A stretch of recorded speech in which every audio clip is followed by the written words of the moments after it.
Pra começar, é a negação da existência do racismo em si. E por que vocês acham que existe a negação do racismo? A maioria das pessoas acha que não existe racismo, né? Mas ele se manifesta não de uma forma explícita. O racismo cordial, eu não sei se isso se encaixa, mas eu já, por exemplo, no supermercado, eu achava engraçado quando eu entrava no supermercado e o segurança me seguia. Daí eu ficava até zoava, vou fingir que vou pra lá e vou pra cá, quando eu tava com alguém. E daí eu fingia, daí o segurança ia lá pro lugar onde ele achava que eu tinha ido, eu não tinha ido, eu ficava olhando pra ele. Eu achava isso engraçado, mas eu não sabia que ele tava me seguindo porque eu era negro. Mas quantos anos você tinha? 17, 18, 15, minha vida inteira, até hoje. Pior. Hoje eu já olho hoje eu já fico de cara quando o segurança tá me seguindo, eu paro, encaro ele. Eu, no meu caso, eu achava bonitinho uma mulher chegar pra mim, que foi o que aconteceu de verdade, e falar pra mim que nossa, você não é, desculpa falar, mas você é bem bonita, porque você sabe que gente da sua cor geralmente, né? Meu Deus, quem falou isso pra você? A mulher que trabalhava na loja. Até que você é uma negra tipo bonita, assim, né? Já só tem negro feio e você é uma exceção. E sorte a sua que você é bem bonitinha, né? Porque você é uma negrinha bonitinha. Negrinha não, é moreninha, pra não ofender. Mas já aconteceu também de eu estar jogando bola e a pessoa fala assim, toca aí, moreninho, ô moreninho. Eu falei, cara, eu sou negão. Não chama moreninho. Também teve a vez que eu tinha acabado de explicar pra uma pessoa sobre racismo cordial, né? Sobre formas de racismo que eu já tinha sofrido. Falei pra ele que eu já entrei numa loja e mesmo sem estar com o uniforme de vendedora, a pessoa perguntou pra mim aonde estava tal objeto. E eu falei, é que eu não trabalho aqui. E aí a gente entrou ali na Michelle, foi pra baixo de uma tenda de material de construção onde tinha pisos de vinil, assim, pra vender, sabe aquelas amostras de madeira? Uhum. Entrei lá e o Alan e o filho dele foram fazer outras coisas. Só que daí o Alan voltou e ficou olhando uma coisa perto da tenda. Nisso, eu tava olhando os materiais de vinil, né? Por curiosidade. Chegou uma mulher na tenda e falou, com licença, eu gostaria que você me informasse aonde tem tal coisa. Bem na hora que tinha acabado de explicar que era racismo cordial, o Alan olhou pra mim com uma cara de muito bravo. Tipo, você é uma raça desgraçada. Como que ela pode? Mas é uma coisa que... Ele veio assim, por que você não falou nada? Eu falei, porque é isso que eu faço todos os dias, em todos os lugares, né? E pra quem não vive o que a gente vive, acha que é normalzinho e talvez bonitinho, ou acha que nem acontece, né?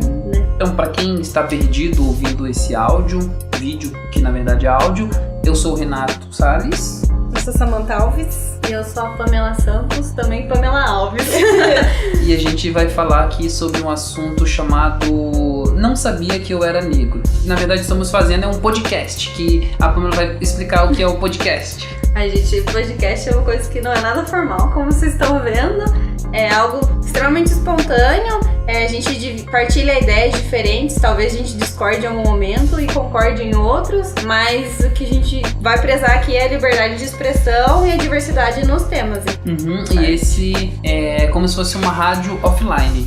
Que nem a basicamente falou. Uma rádio offline. E como o tema de hoje vai ser Eu Não Sabia Que Eu Era Negro, a gente vai falar sobre os negros que não se veem como negro, né? Eu queria já começar falando da minha situação, que eu acredito que o negro que mora na periferia, que eu acredito que a maioria dos negros, não sofre tanto preconceito, porque os brancos que também moram na periferia são pobres também, né? Então eu cresci com vários amigos brancos e não sofri preconceito com eles por causa que a gente partilhava da mesma história, da mesma vida, jogava bola junto, tava direto junto, então eu não era uma ameaça para eles e não assustava e não causava medo neles. Quando eu comecei a me deslocar para o centro da cidade, onde vive a elite, né, da cidade e tal, eu descobri que lá eu causava um certo receio, uma certa desconfiança, incômodo. Então, aos pouquinhos eu fui descobrindo que eu, sendo negro, eu incomodava. E na periferia eu não sabia que eu era negro.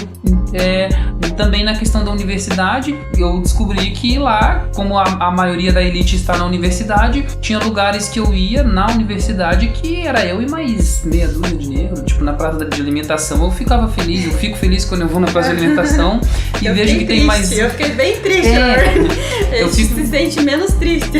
Eu fico triste por não ter negros, mas por outro lado eu fico feliz que às vezes eu vejo um ou dois, né, no máximo meia dúzia de negros na praça de alimentação e eu falo, que bacana, né? né? Não tô sozinho aqui. Então, agora eu tô descobrindo que eu sou negro e que por eu ser negro eu causo um certo incômodo e tal, uma desconfiança em algumas pessoas da elite. Que tristeza. E como é que você descobriu que você era negra? Quando? Meus pais são filhos, um de pernambucano, o outro de baiano. Minha mãe é filha de baiano, meu pai de pernambucano. Minhas duas avós são negras e a família do meu pai puxou mais o lado branco, assim, né? O pai do meu pai tem mais um jeitão de português, né? É verdade. E daí, tipo, a família do meu pai saiu com a pele mais clara, assim, e a da minha mãe saiu com a pele mais escura. E daí, das minhas irmãs, eu sou a que tem a pele clara. Tipo, as três, tem uma mais velha que eu e duas mais novas. As três têm pele escura, assim, e eu saio branca. Tanto é que meu tio, que é negão, grandão, me chama de branquinha. O meu apelido é branquinha. Primeiro eu ficava pensando nisso, né? Depois eu fui descobrir a história da escrava Isaura. E a escrava Isaura era uma escrava branca. Mas daí eu ficava pensando, nossa, se hoje tivesse escravidão, a minha família ia ser escrava e eu ia ser escrava Isaura. Porque eu ia ser a escrava branca que ficava dentro da casa. Tipo, eu pensava isso, né? Eu fui descobrindo junto com o Renato, assim, que a questão de preconceito com o tempo, tipo, através do hip hop, mesmo que eu fui, através da cultura hip hop, principalmente do rap, eu fui percebendo questão de preconceito. E é isso que eu ia perguntar agora. Que plataformas vocês acham que cooperou pra que vocês soubessem que vocês eram negros? Tipo, pra mim é igual, como você falou, foi o hip hop, com certeza, sem dúvida, sem sombra de dúvidas. Onde primeiro eu fui estudar a parte do sistema capitalista, que eu entendi porque muitas pessoas estão em cima, porque outras pessoas estão embaixo, porque tem gente que passa fome e porque tem gente que deixa tudo, que tem muita coisa e tem gente que não tem nada, entendeu? E foi aí que eu também comecei a notar quem serve e quem manda servir. E a maioria das pessoas que mandam servir são pessoas brancas, as pessoas que servem são negras. E quando eu trabalhei numa loja, que foi essa mesma loja que a menina me elogiou porque eu não era, né, tão desprezível assim, porque eu não era uma negra com traços de negros retintos. Pra quem não sabe, negro retinto é aquele negro que tem uma cor mais forte, então ele é retinto. E eu sou uma negra que tem traços europeus, né, então eu sou uma negra aceitável. É uma negra branca. Eu sou uma negra que tem traço de branca, resumindo, é bem isso aí. Foi aí que eu percebi que, nossa, cada absurdo que acontece e por que esse racismo estrutural marginaliza muita gente. Eu lembrei de uma coisa, pra começar minhas aulas de sociologia. Tô cursando no serviço social, mas tipo, eu disse da aula de sociologia porque isso foi no 3º ano, né? Então a minha professora de sociologia, que se formou no mesmo lugar que eu tô estudando agora, ela que começou a distinguir, tipo, eu já tinha, quando eu era criança, eu tinha esse pensamento, nossa, diferença de branco e de negro, mas não era nada concreto. Daí quando ela começou a dar aula pra gente, começou a falar das desigualdades sociais, falou sobre a questão do negro na sociedade brasileira, daí que essas ideias foram tomando forma, assim. E depois, quando eu comecei a ouvir o rap, pesquisar sobre aquilo que o rap falava, foi isso que me fez entender. Foi através do rap também que eu comecei Todos nós somos salvos pelo rap. A descobrir que eu era negro.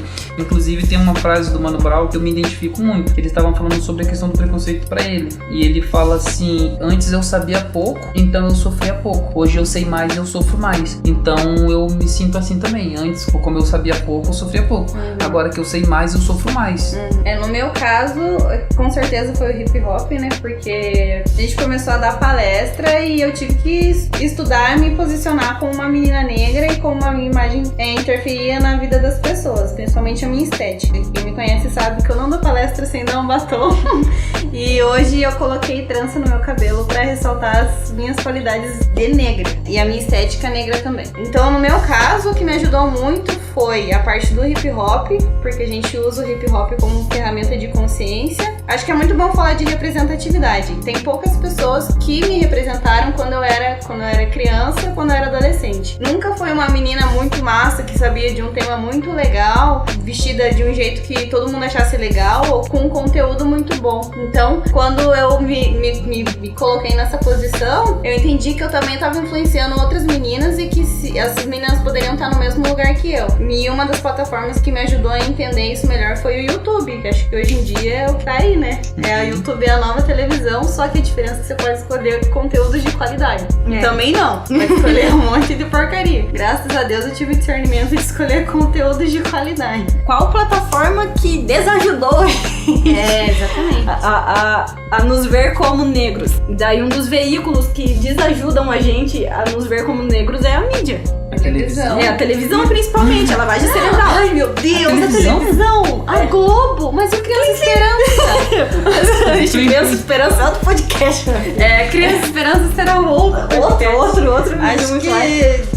Eu acho que agora a gente pode concluir, falarem para as pessoas como elas podem se aproximar, querer entender a questão negra no país agora, o que elas precisam procurar, o que vocês deixam de recado para essas pessoas rapidamente. Eu deixo de recado que se você não se vê como negro, procure pesquisar um pouco, né, sobre a história, sobre a cultura, entendeu, do negro. Eu acho que se ainda assim você acha que aquilo que a gente falou não tem sentido, é só começar a perceber as propagandas de Doriana. As propagandas de Doriana, as propagandas de Quali. Veja quantas famílias negras tem nessas propagandas. Veja quantas famílias negras tem propaganda de pasta de dente. Tipo, deixar até mais um caso. O caso da Zezé Mota. Ela fez 2 comerciais na vida toda dela em 50 anos de carreira. Porque ela é negra. Ela gravou 2, mas só foi um pro ar. O outro foi desqualificado. Tipo, é só começar a prestar atenção em padrões, naquilo que você vê na TV, naquilo que você escuta das pessoas, né? Às vezes as pessoas falam, não tem racismo. E agora eu convido vocês a fechar os olhos e imaginar esses personagens. Que é primeiro um anjo, Jesus, o próprio Jesus, uma boneca e uma princesa. Eu convido vocês a pensar nesses 4 personagens e se você imaginou um dos 4 personagens negros, você já merece prêmio. Se você tiver algum assunto pra nos sugerir, você pode comentar aí também. E a gente vai estar procurando falar sobre o seu assunto e também convidando pessoas que entendam também desses determinados assuntos. Se você quiser falar e também participar, é só contatar no Renatinho. Beleza, é isso aí, é nóis.